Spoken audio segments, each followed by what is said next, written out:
माहिर कानून शाह खावर ने चीफ जस्टिस की जानिब से इमरान खान को गुड लक कहने पर एतराज़ात मुस्तरद कर दिए। लॉन्ग न्यूज़ के प्रोग्राम न्यूज़ वॉइस में गुफ्तगू करते हुए कहा, जस्टिस उमर बंदियाल ने इससे पहले भी अदालत आने वाले सियासी रहनुमाओं को खुशामदीद कहा। ताहम शाह खावर ने चीफ जस्टिस और इस्लामाबाद हाई कोर्ट के फैसलों पर तहफ़्फ़ुज़ात का इजहार किया।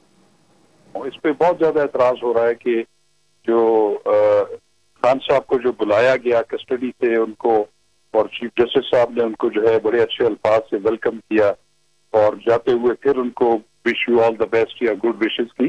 उनका एक मिजाज है कि वो बहुत शाइस्ता गुफ्तगू करते हैं। अभी आपने देखा होगा कि एक पिटीशन थी पिछले दिनों जिसमें मैं ही उसमें कॉन्सर्न था। जो पॉलिटिकल पार्टी का लीडर था वो जब रोस्टम पे आता था तो वो उनको ऐसे ही कहते थे कि आपको देख के बड़ी खुशी हुई, लेकिन हाँ उन्होंने जो जजमेंट दी उस पर मैं बतौर वकील उस पर मेरे एतराजात हैं। दूसरी चीज ये है कि नेक्स्ट डे जो इस्लामाबाद हाई कोर्ट में तासर जो आया कि तमाम जज साहिबान जो है वो अदालतों में बैठे हुए हैं और एक एक पिटीशन और आ रही है, कोई भी FIR या कोई मुकदमा लाहौर में है उसी वक्त वो पिटीशन तैयार हो रही है, दायर हो रही है, उसी वक्त बेंचेस कॉन्स्टिट्यूट हो रहे हैं।